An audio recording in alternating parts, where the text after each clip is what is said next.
We're going to start off with John Seely Brown, who is one of the leading intellectuals of the country, who is paying attention to the major shifts going on in technology and in the social realm, and is studying the effect that that has on the environment. He's, you all know him as the director of PARC and the chief scientist for Xerox. He's now running sort of a think tank specialty consulting firm as part of one of the major consultancies in the country, and is a scholar at USC, and is a major contributor to the thinking about the changes going on in the world that many of us in the design community pay a lot of attention to and use as guidance for what we should be doing. So with that, would you please help me by welcoming John Seely Brown to the stage. So I wanted to really talk about the kind of a challenge I think I've actually been thinking more and more about, having to do with kind of how do you design institutions in general for the kind of rapid change that is happening, and what does this actually mean in terms of how do we really want to rethink learning and institutions for learning. But let me first kind of frame this issue in a way, because I think about this as Patrick from a design point of view originally. If you step back a moment and you ask, what innovation has produced more wealth than any other innovation in the last, say, 150 years? And I was actually put on a panel to discuss this, and I know that I was put on there to be a ringer for Silicon Valley, because I think everybody wanted me to say, of course, the microprocessor, which is dear to many of us in this room. But the more I thought about it, I thought, maybe not. Maybe it's not the microprocessor. Maybe it's not even a technology. Maybe it's not a product. Maybe it's not a service. Maybe it's not a business model. All the things that kind of innovation is usually focused on. Perhaps that actually is an institutional innovation. And in fact, from my guess, probably the innovation that has produced more wealth than anything else is the notion of the limited liability corporation, or the incorporation in America, or the limited LTDs in England. Because that actually enabled us to amass tremendous capital without having to take on all the liability that goes into that in order to launch basically the industrial age. So we don't think much about the fact that innovation maybe should be thought about in terms of how does it really lead to new types of institutions. But you got to ask, why now? Why bring this up now? I think the answer actually is that just suppose for a moment, we have entered an era unlike anything we've ever seen in the past, I'll come back to that in a moment, in which there is no equilibrium. Think about that. Many of the institutional architectures and business principles that drove success in the 20th century may need to be fundamentally reframed from the ground up, because basically the notion of equilibrium is so fundamental to virtually every economic model you can imagine, and almost all the organizational architectures we know. Stability at a fairly deep level, equilibrium at another level, is very fundamental to the ways that we have actually analyzed the world. But guess what? In the past, there has been punctuated evolution.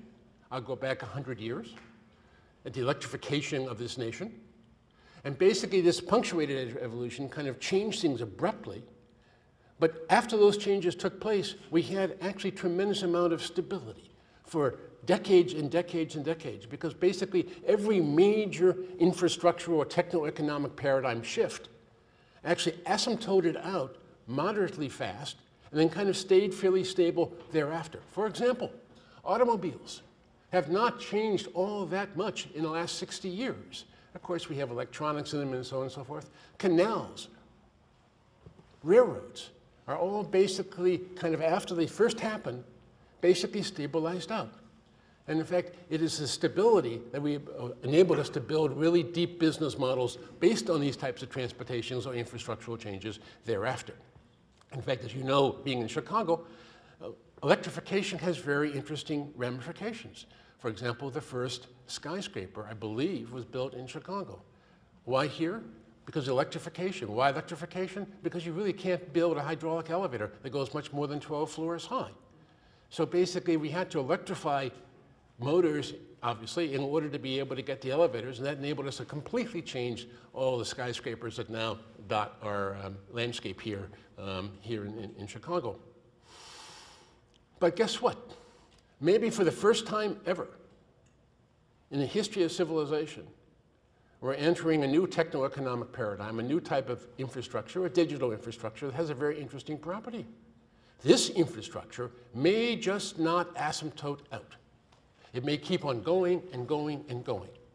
It is exponential in some interesting ways. Yeah, Moore's law may run out of gas, but we all know how to change that. We know about quantum fields. We know about quantum computing. We know about shifts of architecture. We know about how to do cloud computing. And one thing after another, we keep increasing the power of computation. We keep increasing the power through nanotechnology of storage devices and so on and so forth. And that is continuing to rise at an exponential. In fact, the rate of increase of disk capability, memories, is actually faster than Moore's law. We double the ability for storage to happen every year at the same cost structure. So this thing ain't going to level out. Now, of course, an infrastructure is actually made more, is more than just technology, because all serious infrastructures are socio-technical paradigms, and the kind of society and institutions have to kind of fill in to be able to do this. But the institutions that we're talking about here, we've never seen anything like it. So it leads to kind of interesting question. What does this mean? I want to look at this in three very simple ways. I want to think about the very notion of authority and how in a continually, rapidly changing world that is not asymptote out, what is the notion of authority? Because so much of our institutional structures depend on classical notions of authority. I then move quickly into rethinking learning. Although we all know that learning is important, if in fact the world is constantly changing, how do we create a populace that actually embraces learning new things? What are the mechanisms to do this? Some of my colleagues in Washington say, well, yeah, you know, the industrial world is changing, manufacturing world is changing so rapidly. What do? We send people back to community colleges every 5 years. I said, guess what, guys? If you're 50 years old and sent back to a community college, you are not a happy camper. Maybe the time has come to rethink how we design the workplace, so that in fact constant learning actually is a fundamental part of what we do every day, day in and day out, and so on and so forth. And I want to actually leap from the United States to China and end in the notion of a kind of a new organizational architecture that is inherently exponential in its ability to constantly learn. I think an idea that may become strategic if we really want to have any kind of sustainable competitive edge in this 21st century. So let's look at authority. We all know, well, hey, look at, we have the Britannica, and of course, in a much more timely, updated way, we have Wikipedia. And Wikipedia is a very interesting way to kind of keep current. I mean, if something is maybe 1 month old, you can get updated on it in Wikipedia. If you want to wait 10 years, you can probably find out about it in Britannica. So Wikipedia is very timely. But of course, a lot of people say, well, but John, is the quality any good in Wikipedia? And in fact, Nature decided to do a study to see if Wikipedia was as authoritative as Britannica. And their study came out saying, yeah, it's kind of that way. I looked at that study, a bunch of us looked at that study, and although we may have liked the idea of it being authoritative in that sense, by the way, the experiments were fundamentally flawed. That work did not prove that Wikipedia has anything like the authoritative nature of Britannica. But more interesting to me is they had completely missed the way to frame the question, because they assumed that the way we read Wikipedia is the same way we read Britannica. And we don't.